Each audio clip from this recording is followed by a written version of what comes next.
I had never imagined a routine Saturday morning could erupt into chaos so fast. Yet there she was, HOA Karen, strutting down our driveway like she owned the neighborhood, clipboard in hand, glaring at us with that self-satisfied smirk that made my blood boil. "Identification, please.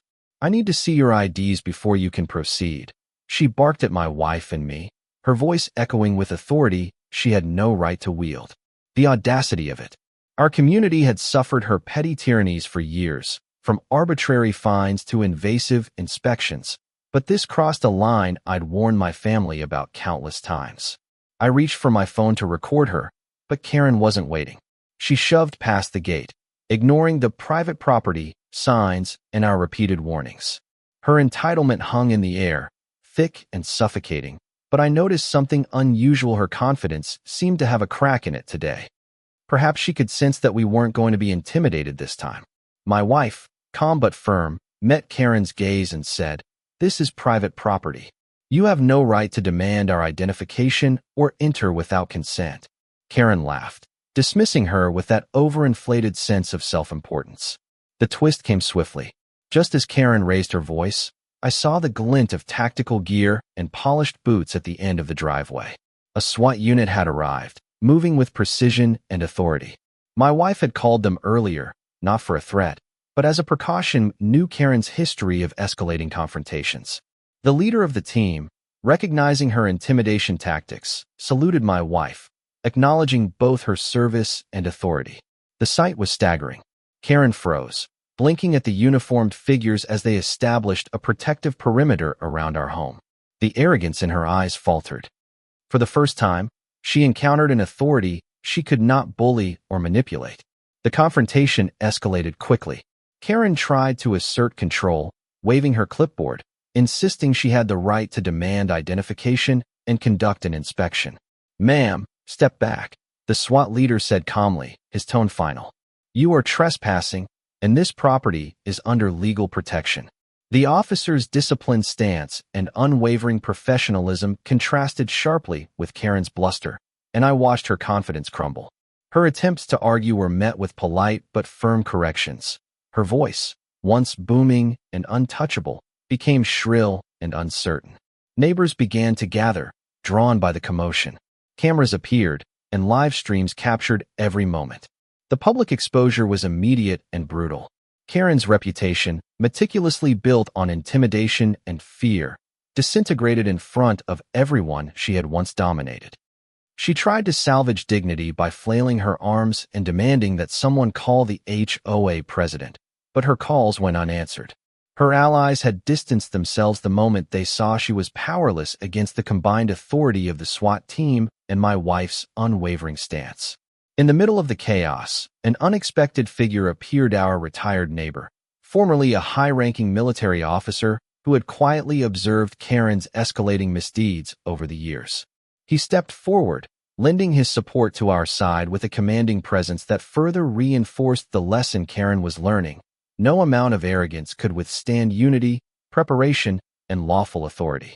The combination of our family's preparation, SWAT's intervention, and the unexpected reinforcement created a perfect storm that Karen could not navigate.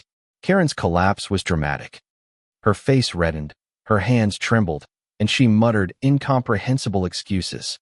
Every demand, every threat, every self-important declaration she had ever made seemed meaningless in that instant. The officers guided her away from the property with professionalism, documenting every step, while my wife and I observed the culmination of years of petty abuse finally meeting the consequences it deserved. The neighborhood cheered, whispers of relief and admiration spreading through the crowd. Even after she was escorted off our property, the ripple effects were profound. HOA communications, previously dominated by fear and compliance, were scrutinized by homeowners empowered to question, challenge, and demand transparency. Karen's downfall became a public lesson, a living example of how arrogance and entitlement crumble under accountability, preparation, and courage. Our family's unity and foresight had transformed a dangerous, invasive confrontation into a statement of principles that resonated far beyond our driveway. Every glance at my wife that day reminded me that courage is not loud, it is steadfast. It is the quiet confidence that demands fairness and defends the innocent. Karen's defeat wasn't just about trespassing or identity checks, it was about reclaiming dignity, enforcing boundaries, and asserting that no one, not even an entitled HOA president, could intimidate or control us unjustly. The moral was clear: preparation, lawful support, and moral clarity can overcome the most audacious abuse of power. After Karen was escorted off the property, the adrenaline didn't subside. It transformed into a focused energy to ensure this confrontation wasn't the last. My son immediately began compiling all the footage, cross-referencing it with HOA records, emails, and prior complaints from neighbors who had quietly suffered under her iron fist. Each clip of Karen's threats, her trespassing, her insistence on IDs and inspections, became an irrefutable piece of evidence in what we knew would be a long-term battle to prevent her from ever exerting that kind of control again. The unexpected twist came when one of Karen's longtime allies, a neighbor I'd barely known, stepped forward with a confession.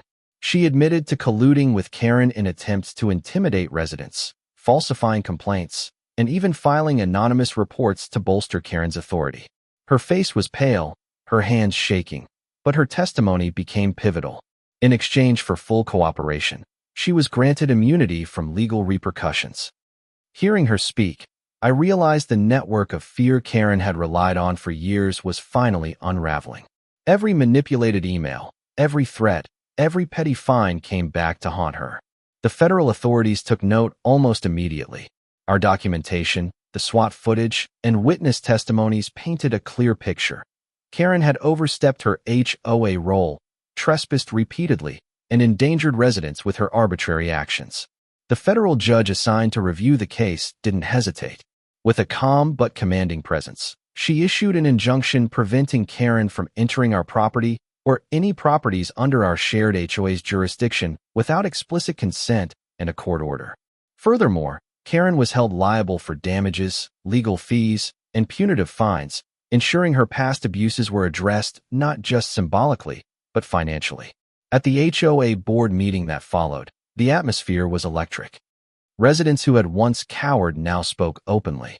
One by one, people shared their experiences, from minor harassment to significant disruptions caused by Karen's unchecked power. Her absence was palpable, her usual smug comments, the subtle intimidation in her tone, all gone. The room was filled with a sense of empowerment, as if removing one toxic figure had liberated an entire community. It was a stark contrast to the fear and tension that had dominated every prior meeting. Karen's attempts at damage control failed miserably. She tried to send letters disputing the ruling, hired a new attorney who claimed procedural errors, and even attempted to launch a social media smear campaign. But the tide had turned. Public opinion, bolstered by video evidence and countless eyewitness accounts, sided overwhelmingly with us. Each failed attempt further eroded her credibility, leaving her isolated and desperate.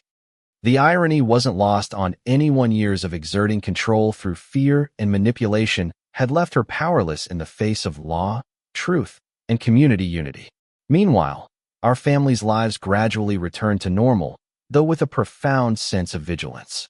We installed additional security measures, continued documenting every HOA interaction, and kept open lines of communication with neighbors. The SWAT officers who had intervened were no longer just emergency responders in our eyes. They became symbols of lawful authority, protection, and respect. Their salute to my wife during the initial standoff wasn't merely ceremonial, it was a recognition of her courage, her leadership, and the undeniable truth that she had acted decisively to prevent harm. In the weeks that followed, Karen's downfall served as a catalyst for broader reform. HOA policies were rewritten to include explicit boundaries regarding inspections, enforcement actions, and resident privacy. Training sessions were mandated for board members, emphasizing accountability, transparency, and ethical conduct.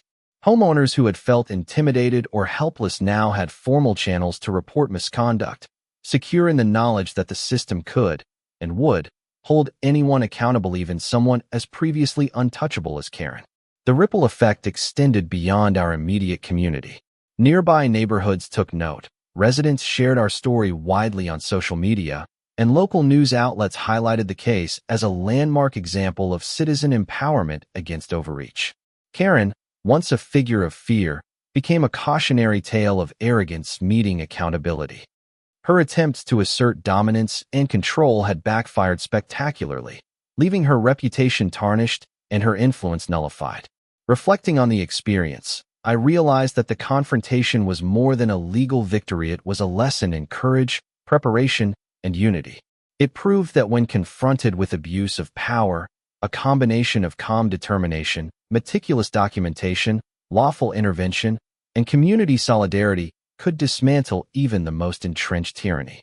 My wife's composure, the SWAT team's professionalism, my son's technical acumen, and the unexpected allyship of former adversaries all converged to create an outcome that was both just and inspiring. As our family gathered on the porch that evening, watching neighbors laugh and share stories that once would have been whispered in fear, I felt an overwhelming sense of pride. Karen's defeat wasn't just ours, it was a shared victory for anyone who had ever felt powerless in the face of entitlement and abuse. Her arrogance, her attempts at domination, her overreach had been met with resistance, courage, and the unyielding force of truth. I leave this story not simply as a recounting of events, but as a challenge and a reminder. When confronted with brazen misuse of authority, will you stand firm or yield to intimidation? Will you gather evidence, seek lawful protection, and unify with others, or silently endure injustice? Share your thoughts and experiences, because the line between oppression and accountability often begins with the choice to act.